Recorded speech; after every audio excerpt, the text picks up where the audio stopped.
ظفر اقبال بمقابلہ غالب انتظار حسین. دروغ بر گردن راوی بالفاظ دیگر بر گردن ظفر اقبال. اپنے کسی انٹرویو میں شمس الرحمن فاروقی نے یہ اعلان کیا ہے کہ ظفر اقبال غالب سے بڑا شاعر ہے. صاحب ہم بہت مشکل میں ہیں. فاروقی صاحب تو اپنے ممدوح پر داد نچھاور کر کے فارغ ہو جاتے ہیں، سمیٹنا ہمیں پڑتا ہے. ظفر اقبال ہمارے یار عزیز ہیں، چپ رہیں تو شکایت کرتے ہیں کچھ اس رنگ سے کہ دے مدعی حسد سے نہ دے داد تو نہ دے. پھر فاروقی صاحب کی تنقید آرا سے بھی ہم مرعوب و متاثر چلے آتے ہیں، اور ابھی ہم اس دبدہ میں تھے کہ کشور ناہید کا ایک کالم نظر سے گزرا. انہوں نے بتایا کہ ایک طرف فاروقی صاحب نے ظفر اقبال کا غالب سے موازنہ کر کے اس شاعر کو داد دی ہے، دوسری طرف کچھ اس رنگ کی داد انہوں نے افتخار عارف کو بذریعہ خط پہنچائی ہے. مگر افتخار عارف سمجھدار آدمی ہے اور ان کا ہاضمہ بھی بفضل تعالی بہت اچھا ہے. اس تاریخی خط کا اور اس میں ملفوظ داد کا کسی سے ذکر نہیں کیا، بس کشور ناہید کو اپنا سمجھ کر یہ خط پڑھوا دیا. اب جو کام کرنا ہے وہ کشور کو کرنا ہے. افتخار عارف بری الذمہ ہیں. ظفر اقبال کو ہمارا دوستانہ مشورہ یہ ہے کہ خود مضمون لکھنے کیوں بیٹھ جاتے ہو؟ کشور ناہید سے کہہ دیا کرو اور تم دیکھو گے کہ ہونٹوں سے نکلی کس طرح دم کے دم میں کوٹھوں چڑھتی ہے. اصل میں فاروقی صاحب کی داد بھی ایک بار امانت ہے جسے سنبھال کر رکھنا مشکل کام ہے. غالب نے ایک فرمائش پر فرمائش کرنے والے کو خط لکھا کہ مجھ سے قصیدہ مت لکھواؤ. جس کی شان میں بھی قصیدہ لکھا وہ نہ جیا، جس کی شان میں ایک سے زیادہ قصیدے لکھے وہ عدم سے بھی پرے نکل گیا. فاروقی صاحب کی داد کا معاملہ بھی کچھ ایسا ہی ہے. ظفر اقبال کو یہ بتانے کی ضرورت نہیں ہے کہ خود ان کے مکتبہ فکر کے ہم اثروں کو، جیسے افتخار جالب، انور سجاد وغیرہ کو جو فاروقی صاحب نے داد دی تھی، وہ ان پر کتنی بھاری پڑی. انور سجاد نے تو پھر اپنا قلم ہی توڑ دیا اور افسانے سے فارغ ہو گیا. ظفر اقبال کے مداح ہم اس اعتبار سے بھی ہیں کہ فاروقی صاحب کی طرف سے جو داد بھی آتی ہے وہ کتنی ہی بھاری ہو وہ اسے سہ جاتے ہیں، بلکہ اس کے بعد ان کا اشب قلم اور تیز دوڑنے لگتا ہے. ویسے اس کے باوجود ہمیں تھوڑا سا شک رہتا ہے کہ ظفر اقبال نے فاروقی صاحب کے فکر کو پوری طرح سمجھا بھی ہے یا نہیں. شمس الرحمن فاروقی نئی پرانی اردو نثر کے بہت بڑے غواص ہیں. ہمارا قیافہ یہ کہتا ہے کہ وہ کوئی اپنا الگ طرز نگارش نکالنے کے در پہ ہیں.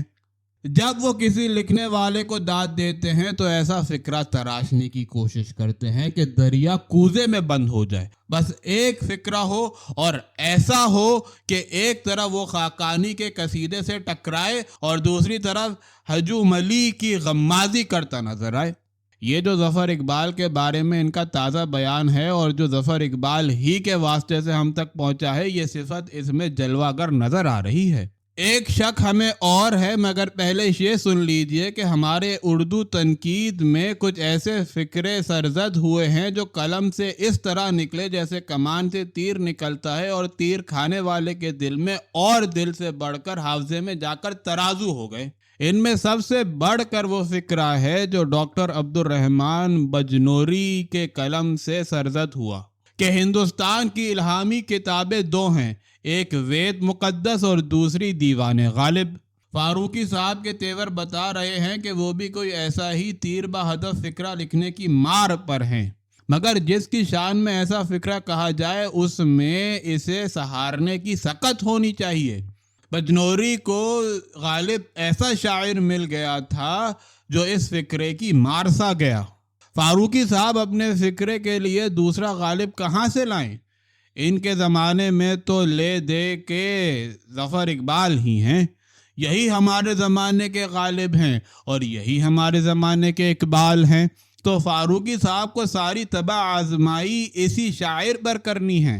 ہاں، فاروقی صاحب بے شک تباہ آزمائی کرتے رہیں، مگر اس امکان کو بھی دھیان میں رکھیں جس کی طرف ظفر اقبال نے اشارہ کیا ہے. انہوں نے کہا ہے کہ غالب کو بھی غالب بننے میں کم و بیش 100 سال کا عرصہ لگ گیا تھا، وہ راتوں رات غالب نہیں بن گیا تھا. مطلب یہ ہے کہ غالب و میرزا و یگانہ کا آج کیا فیصلہ کرے کوئی. 100 سال ذرا گزرنے دو، پھر پتہ چلے گا کہ مرازا نوشا کتنے پانی میں ہیں اور ظفر اقبال کا قد بلند ہوتے ہوتے کن بلندیوں کو چھو رہا ہے۔